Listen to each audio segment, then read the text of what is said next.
अस्सलाम वालेकुम नाजरीन, मैं हूँ रामीन सैयद और आप देख रहे हैं प्रोग्राम परदेस से देश तक। नाजरीन, इस वक्त दुनिया भर में ग़िज़ाई क़िल्लत का, ग़िज़ाई बहरान का जो इस वक्त सूरत हाल हमें नज़र आ रही है, बिगड़ती हुई सूरत हाल नज़र आ रही है। यूनाइटेड नेशंस इस हवाले से ख़बरदार कर रहा है, अलार्मिंग सिचुएशन के बारे में बता रहा है। यूनाइटेड नेशंस का जो इदारा है जो कि ख़ुराक के बहरान से डील करता है, उसके डायरेक्टर क्वाडोंग यू ये कहते हैं कि जी इस साल ये जो मसला है ग़िज़ाई क़िल्लत का वो शिद्दत इख्तियार करने वाला है और इस हवाले से इससे निमटने के लिए, सिचुएशन को डील करने के लिए कुछ मंसूबे तैयार किए जा रहे हैं, कुछ खाके तैयार किए जा रहे हैं। और उसमें जो सर फहरिस्त है जिन चीज़ों को टैकल किया जाएगा इस मंसूबे में, वो खुराक का मसला है, सेहत का मसला है, पानी का है, निकासी आब का, फिर समाजी तहफ़्फ़ुज़ के कुछ प्रोग्राम शुरू किए जा रहे हैं जिसमें माँ और बच्चे को ग़िज़ाइयत की फ़राहमी से मुतालिक पॉलिसीज़ बनाई जाएंगी। जो मौजूदा पॉलिसीज़ है उसमें कुछ तब्दीली भी की जाएगी। इस हवाले से ज़ाहिर पाकिस्तान हुकूमत भी इक़दाम करती हुई नज़र आती है, इस मसले को आला तरजीह भी देती है।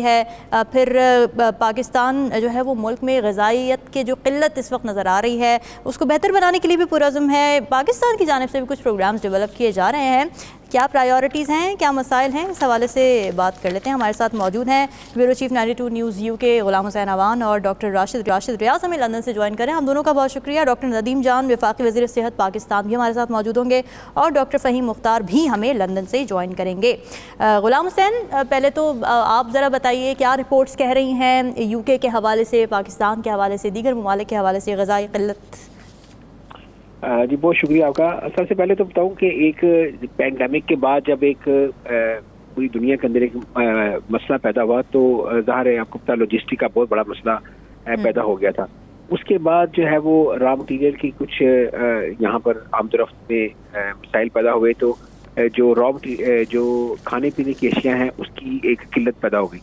और उसके बाद UK के हवाले से अगर मैं बात करूँ तो UK के अंदर जो ब्रेक्सिट के बाद जो बहुत ज़्यादा वर्कर थे जो कि खेतों के अंदर काम करते थे, यहाँ पर आप कह लेंगे फॉर्मर के साथ काम करते थे, जब वो अपने कंट्रीज को वापस चले गए यूरोप के अंदर तो फिर यहाँ पर इसलिए मसाइल पैदा होना शुरू हो गए कि जो खेतों से जो फल और सब्जियां हैं, इस तरह की चीज़ें ये पिक करके मार्केट तक लाने वाला स्टाफ ही नहीं था, लोग नहीं थे।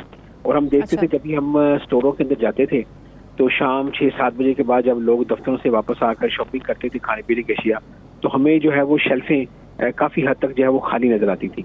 और इस पर जो है वो हुकूमत भी बड़ी परेशान थी कि जो खाने पीने की अशिया हैं वो खेतों के अंदर ही ख़राब हो रही हैं, उनकी जो रसाई है वो यहाँ तक नहीं हो पा रही। दूसरा, जो यूरोप से अशिया आती थी वो लॉजिस्टिक मसाइल की वजह से लंदन या बरतानिया के दूसरे शहरों में नहीं पहुँच पा रही थी। तो ये मसाइल काफ़ी ज़्यादा जो है वो अभी तक हल नहीं हो सके, क्योंकि अभी तक बरतानिया के अंदर भी ब्रेक्सिट का मसला भी चल रहा है और उसके अलावा जो लॉजिस्टिक के मसाइल थे कोविड के बाद अभी तक जो है वो मुकम्मल तौर पर हल नहीं हो पाए। तो इस वजह से जो है वो लोग ये जो सर्वे कह रहे हैं उसके मुताबिक जो ग़िज़ाई किल्लत है वो आने वाले दौर के अंदर जो है वो मज़ीद बढ़ सकती है। और दूसरी वजह ये भी है कि जैसे कई कंट्रीज़ के अंदर जो है वो एक आबादी बढ़ने की शरह भी बहुत तेज़ है, लेकिन वहाँ पर जो है वो उसी हिसाब से उसको बैलेंस करने के लिए आप कह लें कि जो ग़िज़ाई किल्लत है उसको पूरा नहीं किया जा रहा। तो ये मसाइल की वजह से अभी WHO और जो अपना जो आलमी इदारे हैं वो इस पर सोचो विचार कर रहे हैं कि अगर आने वाले चंद सालों के अंदर अगर इसी तरह ग़िज़ाई किल्लत जो है वो बढ़ती गई तो ये इससे मज़ीद जो है वो मसाइल पैदा हो सकते हैं। ठीक है डॉक्टर राशिद साहब, आप क्योंकि इस वक्त NHS के साथ भी मुंसलिक हैं, फिर मीडिया हेड भी हैं, आप association of Pakistani physician surgeons के साथ काम कर रहे हैं UK के, क्या कहेंगे अगर पाकिस्तान की खुसूसन बात की जाए, मेल न्यूट्रिशन के जो मसाइल हैं, क्या स्टैटिस्टिक्स हैं जो कि सामने आते हैं, कितना संगीन ये मसला है? जी, thank you very much for giving me chance to talk. देखिए, पाकिस्तान जो है वो दुनिया में तीसरा बड़ा मुल्क है जिसमें सबसे ज्यादा जो अंडर द एज ऑफ 5 हैं जो बच्चे हैं जो उनमें माल न्यूट्रिशन पाई जाती है। हमारे यहाँ जो 62% जो बच्चे हैं उनको अनीमिया है और 54% जो बच्चे हैं उनमें विटामिन A की कमी है जो कि ब्लाइंडनेस कॉज करती है। और हर 5 में से जो एक बच्चा पाकिस्तान में पैदा होता है उसका जो बर्थ वेट है वो बहुत ही लो होता है। और इस चीज की जो रीजन है वो स्टार्ट हो जाती है जो ही औरत वहां पे प्रेग्नेंट होती है, तो जो हमारी औरतें हैं वहां पे वो 51% जो है उनको अनीमिया है। तो ये जो कहानी है वहां से ही स्टार्ट हो जाती है जो माल न्यूट्रिशन की है। और उनमें से जो 37% है उनको आयरन डेफिशिएंसी अनीमिया है। तो ये बहुत ही बड़ी जो है वो एक ट्रेजेडी है। और हम दुनिया के छठे मोस्ट पॉपुलेटेड आबादी हैं, और इस हमारी जो हाफ ऑफ जो पॉपुलेशन है वो बच्चों पे मुश्तमिल है।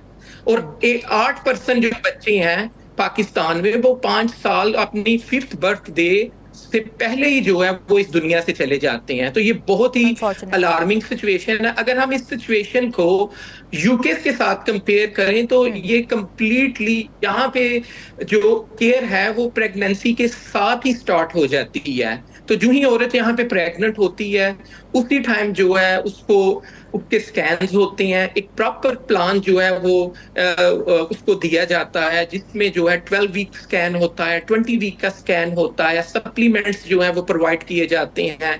जैसे कि पाकिस्तान में आईडी है, आयरन डेफिशिएंसी एनीमिया है, यहाँ पे हम फौरन ही जो है वो उस 3rd मंथ के बाद वो फोलिक एसिड जो है वो देना शुरू कर देते हैं। तो ये जो माल न्यूट्रिशन है इसको बेटर करने के लिए शुरू से ही आपको प्रेगनेंसी से स्टार्ट करना पड़ता है। और उसके क्या होता है कि जो बच्चे हैं फिर वो हेल्दी पैदा होते हैं।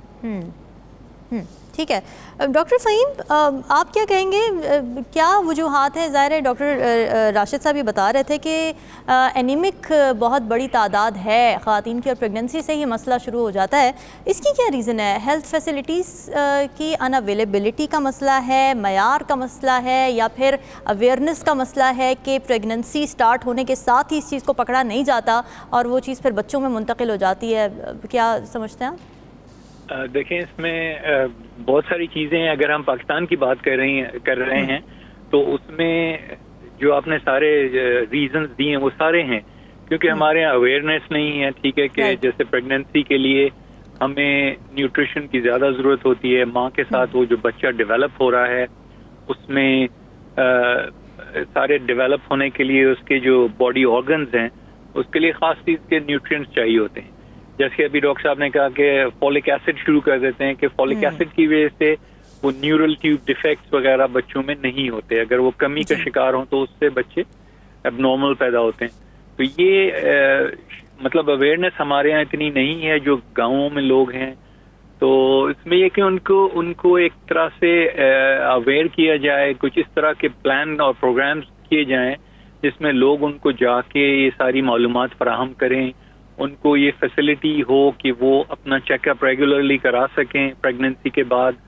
और एनीमिया ज़ाहिर है उसके लिए आपको ये देखना होता है कि किसकी वजह से, आयरन की कमी की वजह से है तो आयरन सप्लीमेंट की ज़रूरत होती है। तो ये सारी चीज़ें अवेयरनेस की वजह से आते हैं। दूसरी बात, हमारे यहाँ गुर्बत बहुत ज़्यादा है कि लोगों के पास पैसे नहीं है कि वो अपना जाके इलाज करा सकें, किसी को दिखा सकें। तो वो एक और मसला है कि एक तो अवेयरनेस नहीं है और जिन लोगों को अवेयरनेस है वो इस काबिल नहीं है कि वो अपना जाके इलाज करा सकें, किसी को दिखा सकें। तो ये मतलब एक इसके लिए एक बहुत ही जामे प्रोग्राम होना चाहिए जिसके थ्रू, जैसा भी डॉक्टर साहब ने बताया कि यहाँ पर प्रेगनेंसी के साथ ही केयर शुरू हो जाती है और उसमें वो सारी चीज़ों का ख्याल रखा जाता है जिनका रखना चाहिए। तो हमारे यहाँ कोई इस तरह का कोई सिलसिला नहीं है। तो ये एक बहुत ज़्यादा एक सॉर्ट ऑफ नेटवर्क होना चाहिए जो कि ये सब को डील करे, उसको सुपरवाइज करे, मॉनिटर करे, फॉलो अप करे। और उसके बाद जब पैदा होने के बाद भी ये चीज़ें जो हैं ये इसी तरह मॉनिटर होती रहनी चाहिए और सुपरवाइज होनी चाहिए। क्योंकि अगर उनमें न्यूट्रिशन की कमी होगी, माल न्यूट्रिशन होगा तो उसमें उनकी इम्यूनिटी कम हो जाती है और बीमारियों का चांस जो है वो बढ़ जाता है। तो इसीलिए बच्चे जो हैं अर्ली एज में इंतकाल कर जाते हैं, मर जाते हैं क्योंकि उनकी प्रॉपर केयर नहीं होती। तो ये इसमें बहुत सारी चीज़ें जो हैं जिनको देखना पड़ेगा। ठीक है नाज़रीन, डिस्कशन का सिलसिला जारी है। वक्त ब्रेक विद अस।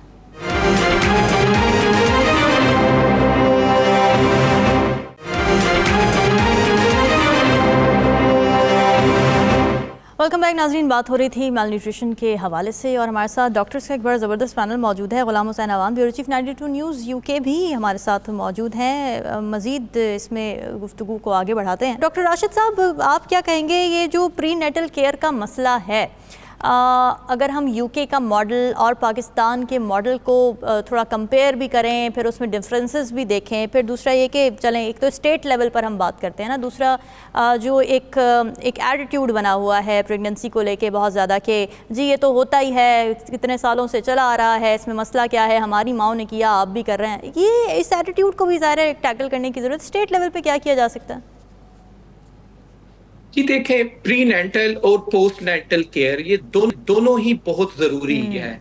तो प्री नेटल केयर पे यहाँ पे जो प्रेगनेंसीज होती हैं वो एक प्लांट प्रेगनेंसीज होती हैं। अच्छा। तो इसके लिए अगेन जैसे डॉक्टर साहब ने कहा है कि अवेयरनेस जो है वो बहुत ही जरूरी है, और जो अवेयरनेस है वो स्टेट्स ने उसमें अपना किरदार अदा करना है कि वो कैसे इस केयर को गली और मोहल्लों में लेके जाते हैं, इस अवेयरनेस को इस तरह उस पे आप अपने जो भी आप टीवी चैनल्स हैं वहां पे एड चला सकते हैं। आपकी जो लेडी हेल्थ वर्कर्स हैं आप उनको मोहल्लों में गलियों में भेज सकते हैं, और इसको शुरू से ही प्लान किया जाएगा तो फिर ही ये टैकल्स हो सकती है। अगर हम UK के और पाकिस्तान को बजट के साथ कंपेयर करें तो पॉसिबली नो डाउट के हमारे पास वो बजट, वो सर्कमस्टांसेस, वो उस तरह से बजट अवेलेबल नहीं है।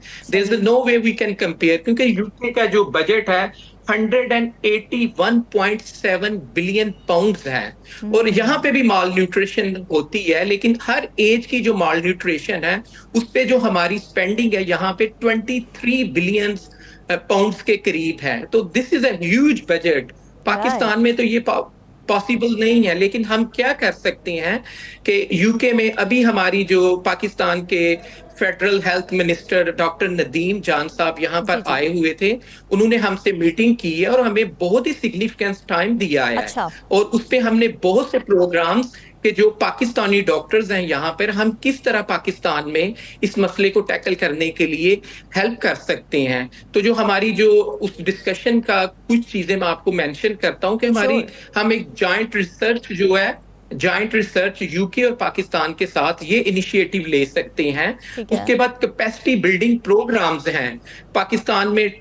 ट्रेनिंग जो है वो हॉस्पिटल्स में जो आपके हेल्थ सेंटर हैं वहां पे ऑफर्स की जाती है। यहाँ पे UK के अंदर बहुत ही बड़ी तादाद में ओवरसीज पाकिस्तानीज हैं कि जो एक पाकिस्तान का असासा है, और वो ऑलवेज फ्रंट फुट पे होते हैं कि अगर पाकिस्तान में उनकी कोई जरूरत हो। और डॉक्टर नदीम जान इन्होंने आके इन चीजों को इनहेंस किया है। आप बिलीव नहीं करेंगे कि उन्होंने इतने कीमती टाइम में से हमें 3 to 4 आवर्स जो है ना 22 को हमारी उनसे लंदन में मीटिंग और इन चीजों को बहुत ही डिस्कस किया है, और उन्होंने कहा है कि जो पाकिस्तानी डॉक्टर्स हैं वो उनको फैसिलिटेट करेंगे और वो पाकिस्तान में आके अपना किरदार अदा करें। और अब तो वैसे भी दुनिया जो है वो एक ग्लोबल विलेज है, और आजकल जो टेलीमेडिसिन है उसके जरिए जो है हम पाकिस्तान में जूम मीटिंग, जैसे आपने मुझे जूम पे लिया हुआ है, हम इस तरह करके इस चीज का इनिशिएटिव लेने की जरूरत है। हमारे डिस्ट्रिक्ट लेवल पे, हमारे प्रोविजनल लेवल पे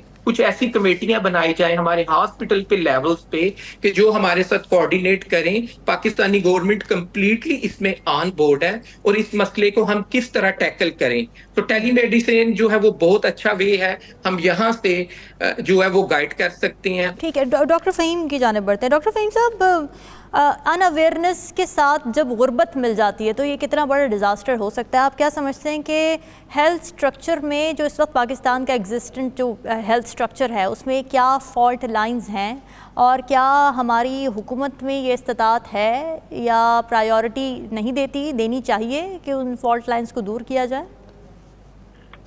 देखें, ये जो हुकूमत का आप बता रही इंटरेस्ट लेना होता है, जैसे डॉक्टर साहब ने कहा, इतना यहाँ UK की गवर्नमेंट को अगर आप कंपेयर करें तो इतना इनका बजट है, मेगा बजट और सारी चीज़ों पे, और यहाँ पे ये इस तरह करते हैं। एक मिसाल मैं आपको दे रहा हूँ कि कोई भी बीमारी है, अगर वो उसके फिगर्स बढ़ रहे हैं या उसका मैनेजमेंट सही नहीं हो रहा तो वो उस पर कंसंट्रेट करना शुरू कर देते हैं, लोगों को अवेयरनेस बढ़ाते हैं।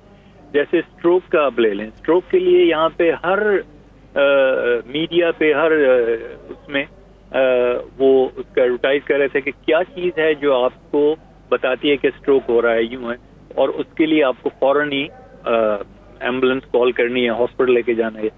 तो इस तरह यहाँ पे स्ट्रोक का मैनेजमेंट उससे फिर बेहतर होता चला गया। तो इसीलिए इसी तरह से ये पाकिस्तान में भी यही जरूरत है कि लोगों को अवेयरनेस जो लोगों की है उसको बढ़ाया जाए। जो बड़े शहर हैं और जो अच्छे खाते पीते लोग हैं उनके लिए तो मेरा ख्याल है फैसिलिटीज तकरीबन जो है वही हैं जो यहाँ पे हैं, जो अफोर्ड कर सकते हैं। अच्छा। लेकिन मेन जो मेजॉरिटी हमारे लोगों की है उनके लिए जो है वो ज्यादा फोकस उन पे होना चाहिए कि जिनकी वजह से कि आपको पता है कि वहाँ पे बात ज्यादा होती हैं, बीमारियां ज्यादा होती हैं। तो उनके लिए जैसे अभी डॉक्टर साहब ने भी कहा कि लेडी हेल्थ विजिटर्स जो हैं उनको ऐसे डिप्यूट करना चाहिए, जो लोकल छोटे छोटे गांव हैं उनमें जाके उनकी अवेयरनेस बढ़ाएं। उसके अलावा अगर और फैसिलिटीज हैं, वाईफाई अवेलेबल है, तो उससे फिर और ज्यादा वो हो सकता है कि बड़े शहरों से कनेक्ट होके उनके अच्छे डॉक्टरों से मशवरे लिए जा सकते हैं और उनका इलाज किया जा सकता है। तो इसमें जो है ना बहुत ज्यादा काम की जरूरत है मेरा ख्याल है, और इसमें हुकूमत को खास इंटरेस्ट लेने की भी जरूरत है कि वो इन चीजों पे तवज्जो दे। अल्लाह करे कि ये जो हेल्थ मिनिस्टर साहब आए थे वो जाके वहाँ पे इस तरह इसको प्रैक्टिकल स्टेप लें और उसको इम्प्लीमेंट करें इन चीजों को, क्योंकि बगैर किसी तब्दीली के, बगैर किसी सिस्टम है वो बिल्कुल ही क्या कह सकते हैं कि अनसेटिस्फैक्ट्री है, कि उसमें कोई भी सुपरविजन नहीं है, कोई मॉनिटरिंग नहीं है और कोई भी उसमें आपको एडवाइस और मेडिकल जो हेल्प है वो अवेलेबल नहीं है। तो ये इसमें एक मेजर चेंज की जरूरत है और इम्प्रूवमेंट की जरूरत है। गुलाम हुसैन अवान, पूरी दुनिया में ज़ाहिर है ये देखा जा रहा है, हम तो इस वक्त पाकिस्तान की स्पेसिफिक बात कर रहे थे, लेकिन पूरी दुनिया में ही मुख्तलिफ ममालिक हैं जहाँ पर माल न्यूट्रिशन के मसाइल मौजूद हैं। वो स्टैटिस्टिक्स, वो फिगर्स क्या कहते हैं, और फिर यूनाइटेड नेशंस की जानिब से उन जगहों पर भी टैकल करने के लिए क्या इक़दाम किए जा रहे हैं? जी बिल्कुल, जो तरक्की ममालिक हैं वहाँ पर जो है वो ग्रोथ बढ़ाने के लिए इक़दाम किए जा रहे हैं। सब्सिडी देने के भी प्लान है कि जो ऐसे अंडर डेवलपिंग कंट्रीज हैं उनको जो है वो मैक्सिमम फैसिलिटेट किया जाए, ताकि अगर जहाँ पर भी प्रोडक्शन कम है या नहीं हो रही और उसको जो है वो इन्हांस किया जाए, ताकि ये आने वाले दिनों के अंदर या आने वाले सालों के अंदर जो एक फियर महसूस किया जा रहा है कि एक बहुत बड़ा जो है वो क्राइसिस पैदा हो सकता है, तो उसको जो है वो ख़त्म किया जाए, उसको वक्त से पहले जो है वो चीज़ों को टैकल किया जाए। और आपको ये भी बताऊं कि इस पर साइंसी बुनियादों पर भी प्रोडक्शन बढ़ाने के हवाले से काम हो रहा है, और ये सुना है कि कई ममालिक के अंदर तो ये तजर्बा कामयाब भी हो गया है, और जो काश्त है उसको डबल या इससे भी ज़्यादा करने के लिए जो है वो टेक्निकल जो मामलात हैं उसके ऊपर जो है वो इसको बढ़ाया जा रहा है, ताकि अगर आपके पास सारे रिसोर्सेज अगर वही हैं, अगर खेत वही हैं, तो उनकी प्रोडक्शन कैसे बढ़ाई जाए, ताकि जो ग़िज़ाई किल्लत है, जिस तरह दुनिया की जिस तरह आबादी जो है वो बढ़ रही है, तो उसको ज़ाहिर है उनको इन्हीं चीज़ों से जो है वो पूरा किया जा सकता है। इन्हीं तरीके से जो बैलेंस है वो ताकि आउट ना हो, तो काफ़ी काम किया जा रहा है, और स्पेशली WHO की जानिब से जो है वो फैसिलिटेट भी किया जा रहा है, उनको सब्सिडी भी दी जा रही है। फिर जो है वो जो मशीनरी है उसका भी इस्तेमाल ज़्यादा से ज़्यादा किया जा रहा है, ताकि ये बहरान जो है वो मज़ीद ना बढ़े और किल्लत जो है वो जल्द इस पर काबू पाया जाए। जी ठीक है डॉक्टर फ़हीम, ये जो मंसूबा बनाया जा रहा है अब अक़वाम मुत्तहिदा की जानिब से, कुछ निकात मेरे सामने रखे हुए हैं। खुराक, सेहत, पानी, निकासी, आप समाजी तहफ़्फ़ुज़ के प्रोग्रामों में माँ और बच्चे की ग़िज़ाइयत की फ़राहमी से मुतालिक पॉलिसीज़ में तब्दीलियाँ करना मकसद है। ज़ाहिर है यूनाइटेड नेशंस आवाज़ भी उठाता है और मसाइल की निशानदही भी करता है, फिर पॉलिसीज़ भी बना के दी जाती हैं, फैसिलिटेट करने की पूरी कोशिश की जाती है, लेकिन आप समझते हैं कि ये इतना कारआमद साबित हो सकता है? प्रैक्टिकल इम्प्लिकेशंस भी इसकी कोई नज़र आएंगे, रिजल्ट्स नज़र आएंगे? इसमें ये कि यूनाइटेड नेशन तो इन चीज़ों को उठा रहा है और इन पे कंसंट्रेट कर रहा है, ये तो हमें पता है कि सालों से हो रहा है। अभी मैं फिगर्स देख रहा था यूनाइटेड नेशंस के जो उन्होंने कोट किए थे वो अफ्रीकन कंट्रीज में ऑब्वियसली ये प्रॉब्लम ज्यादा है, तो वहाँ पर लेट 60s में जो फिगर्स उनके थे वो 100 मिलियन जो लोग थे वो अंडर नरिश्ड थे, और वो ये फिगर बढ़ के डबल हो गया ऑलमोस्ट 1995 में। और उनके फिगर्स जो अब वो बता रहे हैं कि 2025 में यानी आज से 2 साल के बाद तक उस रीजन में 60% जो लोग होंगे वो अंडर नरिश्ड होंगे। अच्छा, कि ये बहुत वरीइंग फिगर्स हैं और इसके ऊपर काम कर रहे हैं। गुफ्तगू को यहीं से आगे बढ़ाएंगे, डॉक्टर साहब हमारे साथ ही मौजूद रहेगा। नाज़रीन, डिस्कशन का सिलसिला वक्त तक ब्रेक का, stay with us.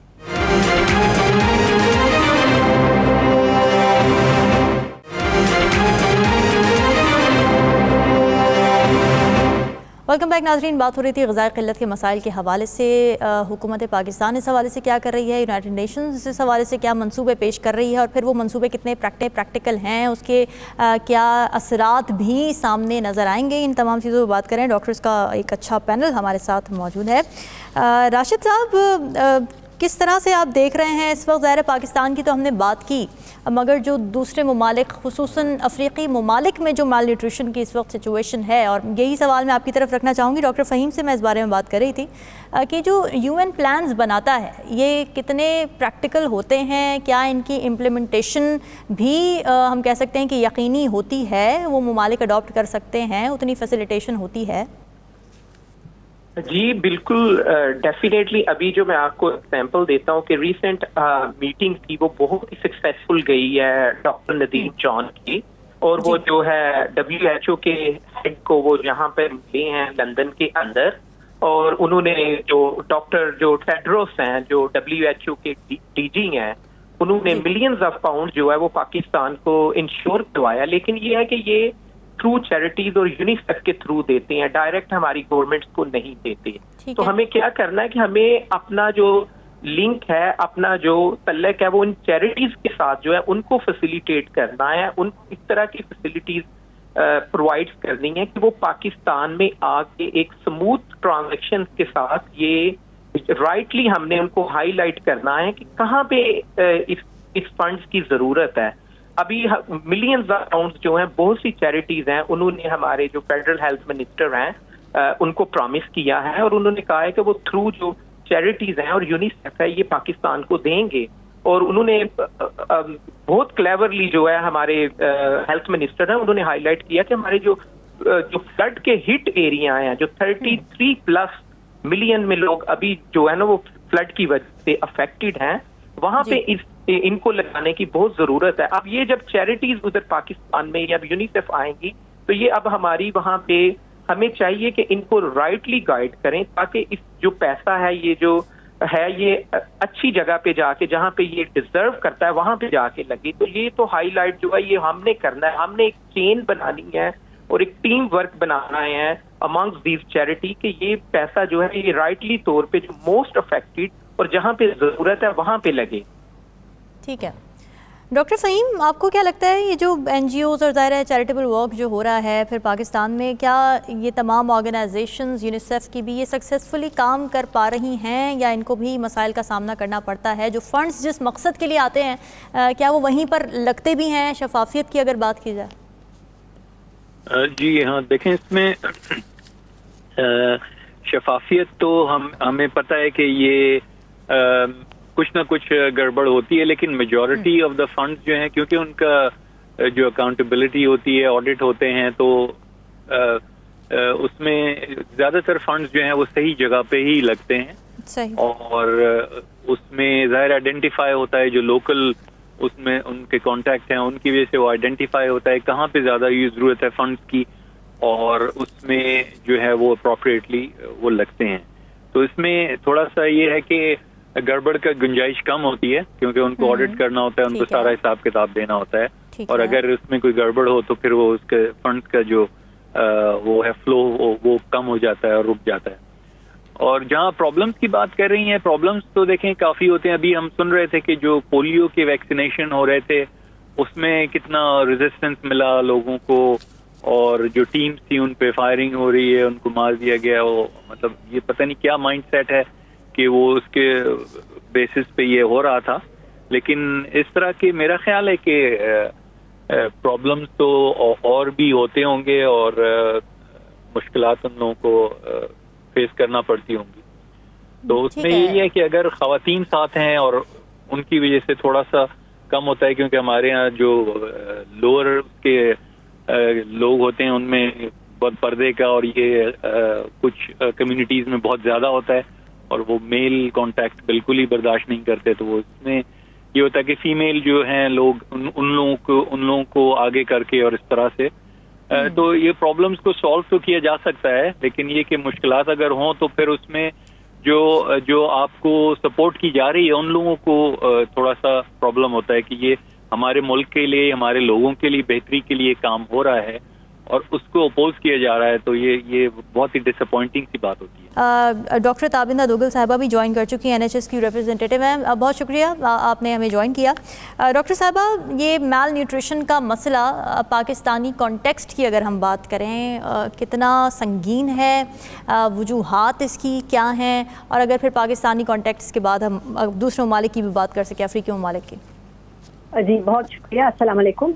Very important topic और आई एम रियली ग्रेटफुल कि आपने मुझे इस पर बात करने का मौका दिया। जो मेल न्यूट्रिशन है इसका मतलब है कि खराब खुराक।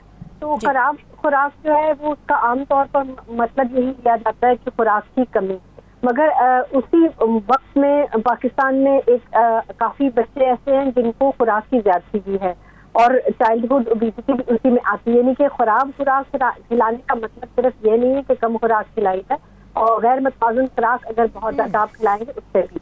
तो पाकिस्तान में मुझे यूँ लगता है जैसे जो पब्लिक हेल्थ कैंपेन हैं वो कुछ कमज़ोर पड़ गई हैं और लोगों को खुद से अब मालूम नहीं है कि अच्छी खुराक का मकसद क्या है। तो खुराक की कमी होना तो एक बात है कि चले सबको नहीं मिल पाता ये मौका कि वो मतवाज़न खुराक खाएं जिसमें कि अच्छी लहमियात मौजूद हो, उसमें नशास्ता मौजूद हो और उसमें चिकनाई की मुनासिब मिक़दार मौजूद हो ताकि बच्चों को ग्रोथ का मौका मिले। ये एक इंतहाई संगीन बात है कि लोगों को ये मालूम नहीं हो रहा, क्योंकि ये बच्चे जो है इन्होंने 20 साल के बाद इनकी नशोनुमा पूरी नहीं होगी तो 20 साल के बाद इन्होंने ही मुल्क की भागदौड़ संभालनी है। तो ये इंतहाई संगीन मसला जिसके ऊपर गौर नहीं हो रहा। तो इसमें 2-3 बातें जो है वो मेनली तो यही है क्योंकि हर बंदा अपने खाने का खुद जिम्मेदार है अगर जब उसने बाई कर लिया। तो एक तो ये कुव्वत खरीद जो है वो उसमें जाहिर सी बात है कि आती है कि जब लोगों की कुव्वत खरीद नहीं है तो वो खरीद नहीं पाएंगे और अपने बच्चों को दे नहीं पाएंगे, तो उससे भी ये मेल न्यूट्रिशन होती है। दूसरी बात ये कि जब उनने कुव्वत खरीद है और वो गलत चीजें खरीद के अपने बच्चों को दे रहे हैं उसके ऊपर उन दोनों के ऊपर जी और उनमें यही है कि एक तो ये कि देखें जो जैसे मसावात नहीं है, माशरती मसावात नहीं है, तो हमारे पास तो एक बहुत अच्छा निज़ाम है मसावात कायम करने का जो कि ज़कात का निज़ाम है जिसके ज़रिए से डिसेमिनेट होके ऊपर से नीचे तक आ सकता है। और उस सिलसिले में मेरा ख्याल है कुछ गवर्नमेंट ने पहले अब मुझे याद है मेरे बचपन में कुछ राशन हुआ करते थे तो वो आपको चीनी राशन पे मिलती थी और आटा, तो उसका ये मतलब था कि आपके हर हाउस होल्ड में एक खास मिकदार ही जाती थी। अब ये मसला हो गया है कि जिन हाउस होल्ड में नहीं जा रही उनमें नहीं जा रही और जिनमें जा रही है उनमें इतनी ज्यादा जा रही है कि बच्चों के हालात नहीं है। तो चाइल्डहुड ओबेसिटी भी एक रियल प्रॉब्लम है और इसके लिए हमें पब्लिक हेल्थ कैंपेन्स की इंतहाई शदीद जरूरत है। जैसे कि आप तो मैं नहीं जानती लेकिन हमारे बचपन में ये था कि जैसे पॉपुलेशन प्लानिंग के बहुत सी पब्लिक हेल्थ कैंपेन हुआ करती थी, उसमें छोटे छोटे डिंगल्स बना के वो कहते थे कि जी बच्चे 2 ही अच्छे या वक्फा बहुत जरूरी, इस किस्म की बातें, क्योंकि ये चीजें डिटरमिन करती है कि एक खानदान की कुव्वत खरीद क्या रहेगी और अपने बच्चों को फीकस क्या दे पाएंगे। तो ये एक बहुत बड़ा मसला है जिसके ऊपर एक गंभीर मसला है जिसके ऊपर के बहुत ज्यादा बात करने की, गौर ख़ौज करने की और एक्शन लेने की जरूरत है। तो अगर गवर्नमेंट के हिसाब से जैसे स्कूल लेवल से शुरू हो कि हर बच्चे को स्कूल का राइट है, मगर बहुत से बच्चे जो स्कूल नहीं जाते वो बच्चे अकाउंटेड फॉर नहीं है। जो बच्चे स्कूल जा रहे हैं कम से कम उनके लिए एक मुनासिब खुराक का, जैसे कि आप जानती हैं मैं यूके में रहती हूँ तो यूके में भी बहुत से बच्चे हैं जो मुनासिब खुराक अफोर्ड नहीं कर सकते उनके पे। बिल्कुल ऐसे है। उन बच्चों को स्कूल मील मिलता है। जैसे कि मेयर थे लंदन के, उन्होंने बताया वो पाकिस्तान से इमिग्रेट किए थे तो कहने कि बचपन मेरे लिए बहुत जरूरी था कि मुझे मुनासिब खुराक मिलती, तो जो स्कूल से मुझे मील मिलता था वो मेरे लिए बहुत इंपॉर्टेंट था। उन्होंने दोबारा रीइंस्टेट किया, सब बच्चों को स्कूल में मील मिलती है। एक तो ये तरीका है कि आप बच्चों को बताएं कि ये एक अच्छा मील है, ऑल्दो इसमें पैसे ज़्यादा नहीं लगे मगर ये एक मुनासिब खुराक है। तो लोगों को एजुकेट करने की इंतहाई गुर्बत अपनी जगह पे मौजूद है, लेकिन मुझे लगता है कि आप अगर एजुकेट करें लोगों को और 2-3 सिस्टम रखें, जैसे कि एक सिस्टम है सोशल वेलफेयर का सिस्टम है, ज़कात के थ्रू या जिस चीज़ के थ्रू भी, मेरा ख्याल है उसमें लोगों की डिग्निटी मेंटेन रहनी चाहिए। जिस तरह ये लाइन लगी हुई होती है कि ये पब्लिक दस्तरखान है, इस पे आकर खाएं, एवरीबडी कैन सी एवरीवन। तो एक डिग्निटी को मेंटेन करना और अच्छी सी खुराक देना, यानी कि फिर उन स्कूल में सब बच्चों को मिलनी चाहिए, चाहे बच्चा अफोर्डिंग है या नहीं है, सबको खुराक मिलनी चाहिए ताकि सब बच्चे एक जैसा। बिल्कुल सही बात। जी, तो ये मेरे चंद ख्यालात हैं और मेरे हिसाब से बहुत इस्तेकाम की जरूरत है।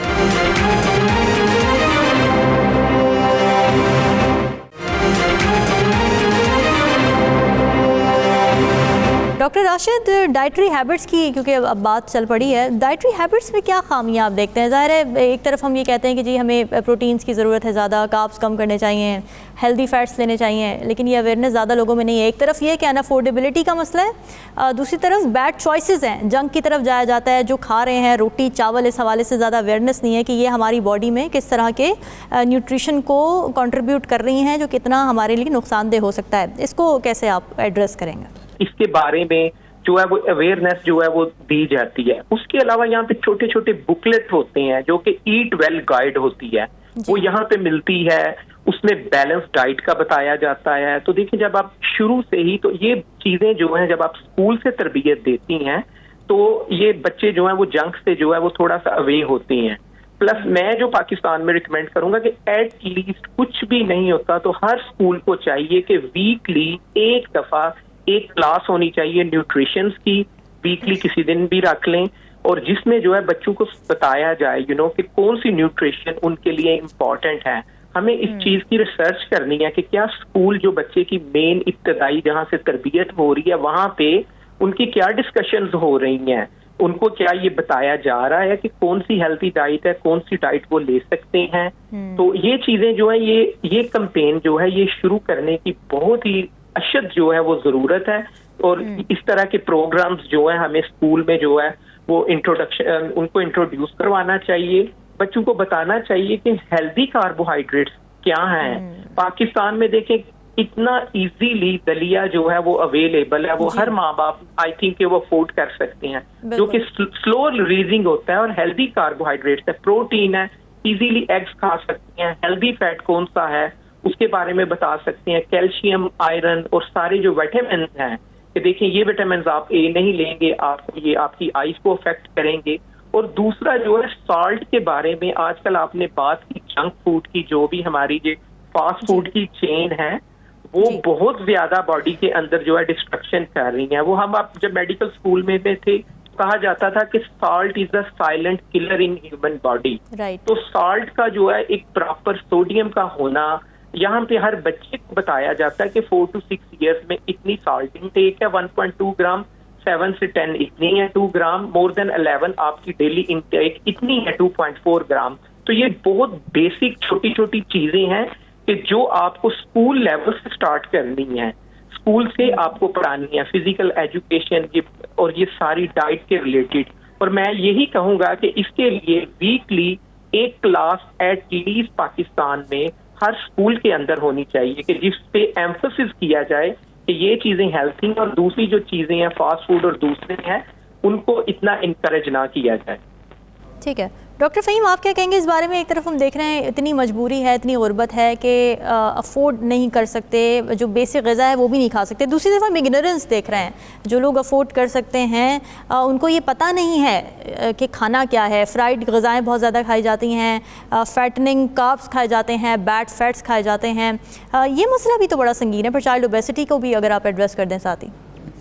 जी हाँ, ये तो बिल्कुल सही कहा आपने कि जो लोग अफोर्ड कर सकते हैं वो उनकी चॉइस फिर वो रॉन्ग चॉइसेस होती हैं। और जाहिर है कि उनको जो मना करने वाले लोग हैं वो मना भी नहीं करते उनको। और बच्चों को जाहिर है कि बहुत ज़्यादा बाज़ घरों में बहुत ज़्यादा वो प्यार और मोहब्बत दी जाती है। और भी खा रहे होते हैं ना, वो अपने बच्चों को खुद से करके दिखाना होता है, वो समझाने से तो नहीं ना कर सकते। जी, खुद भी खा रहे होते हैं और इसके अलावा वो मना नहीं करते। आप बच्चों को जब तक के सही चीज़ के बारे में नहीं बताएंगे उन्हें कैसे पता चलेगा। अगर वो अपने जहन से ही सोच रहा है तो फिर वो उसकी चॉइस हमेशा सही नहीं होगी। तो ये शुरू से ही बताना होगा कि क्या खाना है, किस तरह खाना है और कितना खाना है। ये भी ज़रूरी है कि आप बहुत ज़्यादा खाएंगे तो वो ओवर ईटिंग और ओवर वेट होने से और बीमारियों का जो है वो रास्ता खुल जाता है कि ओबेसिटी जो है वो एक हमारे यहाँ जो है अच्छे बड़े शहरों में ये एक बड़ा प्रॉब्लम बनता जा रहा है कि उसकी वजह से बच्चे बीमार पड़ जाते हैं और उनकी मुख्तलिफ जो उनकी फिजिकल एक्टिविटी कोई नहीं होती। अब आजकल बैठ के ही सारा कंप्यूटर पे और उस पे सारे गेम्स खेले जाते हैं तो वो उनकी फिजिकल एक्टिविटी भी नहीं है, खाना भी ज़्यादा है, तो वो सारे जो हैं वो प्रॉब्लम क्रिएट करते हैं और बीमारियों की एक तरह से जड़ जिसे कहते हैं। तो इन चीज़ों का ख्याल रखना चाहिए बहुत ज़्यादा। फिजिकल एक्टिविटी ये सारी चीज़ें ज़रूरी हैं और इंटरेक्शन लोगों से, बच्चों से, ताकि उनसे आप एक्सपीरियंस लें और उनसे नई चीज़ें सीखें। ठीक है डॉक्टर ताबिंदा, अगर आप बता सकें, ज़ाहिर है अब हम क्योंकि इस बारे में बात कर रहे हैं कि क्या खाना चाहिए, अफोर्डेबल अच्छा खाना, अगर 2-3 आप चीज़ें ऐसी बता सकें जो कि हम जिसके लिए बहुत ज़्यादा ज़ाहिर है फ़ंड्स की भी ज़रूरत ना पड़े, बिकॉज़ एक सोशल जो सिस्टम है यहाँ पे वो उस तरह सपोर्ट नहीं करता, अनफेवरेबल हो जाते हैं कुछ लोग। तो क्या समझती हैं आप, अच्छी ग़िज़ा लेकिन सस्ती भी हो, अगर इस स्लोगन को लेके आगे बढ़ें तो क्या क्या उसमें न्यूट्रिशन आ जाता है, कौन से खाने आ जाता है? जी सबसे ज़रूरी तो मेरा ख्याल है हर इंसान के लिए ज़रूरी फाइबर है जो कि आप को आसानी से दस्तयाब है। पाकिस्तान इज़ सो लकी कि उसमें चारों मौसम आते हैं और लोग वेजिटेबल्स उगाते हैं और फ्रेश वेजिटेबल्स जो हैं आपकी with fibre they are so essential. और अगर हर एक इंसान अगर फाइबर खाता भी और अगर थोड़ी बहुत उससे बदएहतियाती हो भी जाती है तो मेरा ख्याल है कि फाइबर खुराक की डाइजेशन को ऐसा डिले करता है कि अगर आपने थोड़ा बहुत निशास्ता उसके साथ खा भी लिया है तो उससे आपकी जो उनमें शुगर की अमाउंट है वो ज़्यादा ऊपर नहीं जाएगी। तो 30 ग्राम फाइबर सबको ज़रूरी है और वो जैसे अनछना आटा है उसके अंदर फाइबर होता है। और जैसे कि आप समझ लें अगर आप खा रहे हैं आटे से, क्योंकि रोटी ही हम लोगों का स्टेपल फूड है, तो उसमें आप व्हीट मेरे ख्याल से आप कहना जी होल व्हीट लें, जैसे कि आजकल बहुत से लोगों ने इसमें डालना शुरू कर दिया है। और मेरा ख्याल है लोगों को इनकरेज इस बात पे करना चाहिए कि मिलावट नहीं होनी चाहिए। मिलावट भी एक हर किस्म की बात में एक बहुत बड़ी रोक बनती है। जैसे कि अगर आपके आटे में मिलावट है या आपकी खाने की चीज़ों में मिलावट है वो नहीं। और देखिए प्रोटीन्स आपने लेनी है तो प्रोटीन्स का आप सोर्स रखें जो भी आपके लिए रेलेवेंट है, यानी कि आप प्रोटीन हर किस्म के लेग्यूम से, दालों से ले सकते हैं। अगर आप फॉर एग्जांपल अब आजकल जोर इस बात पे होता है कि मीट जरूर खाना है। अब एक टाइम में वीक में एक बार मीट मिलता था और कुछ दिन मीट की छुट्टी हुआ करती थी, 2 दिन मंगल बुध मीट नहीं मिलता था। अब ऐसा कुछ सोसाइटल चेंज आया है कि लोग समझते हैं कि मीट में से ही सब कुछ लेना है हमको। तो आई थिंक कि ये मेरा ख्याल है कि ये एक पर्सनल एफर्ट होगी लोगों के ऊपर कि वो अपने घर में किचन गार्डन बनाए और वो छोटी छोटी आप अपने गमलों में ही लगा सकते हैं। और अगर वो रख सकते हैं, अगर उनके घर में सहूलत है तो दे कैन हैव एग्स, अपने घर में हैंड रख के अपनी एग ले सकते हैं। Eggs are a very good source of protein. बच्चों के लिए मिल्क बहुत जरूरी है, लेकिन मिल्क में इतनी मिलावट और इतने गलत किस्म के केमिकल्स मिला के वो बच्चों को दे रहे होते हैं कि मैं कुछ कह नहीं पाती। जरूरी तो है लेकिन मुझे लगता है कि ऐसे खास मिल नहीं पाता है बच्चों को। कैल्शियम जरूरी है उनके लिए, कैल्शियम बहुत जरूरी है। अगर वो उनको लगता है कि कैल्शियम मिल्क से नहीं ले पाते तो योगर्ट ले सकते हैं। योगर्ट से जरूर शुरू करें अपना दिन। योगर्ट से जैसे योगर्ट और चपाती या होल मील जो चपाती है उसके साथ आप मिडल ऑफ द डे में भी आप चपाती के साथ फुल ऑफ फाइबर, सैलेड के साथ, दाल के साथ आप खा लें बेशक, and so on and so fourth. मेरा ख्याल है कि जो ग़िज़ा जितनी ज्यादा हो उतनी अच्छी है, क्योंकि उसमें मिलावट का इम्कान उतना ही कम होता है। मेरा ख्याल है कि ये समझना कि जरूर जी एक्सपेंसिव जो चीजें हैं उनमें से ही आती है, जरूरी नहीं है। बिल्कुल ठीक है। अब आप सबका बहुत शुक्रिया नाज़रीन, डिस्कशन आपने सुनी, हमें दीजिए इजाज़त। अल्लाह हाफ़िज़।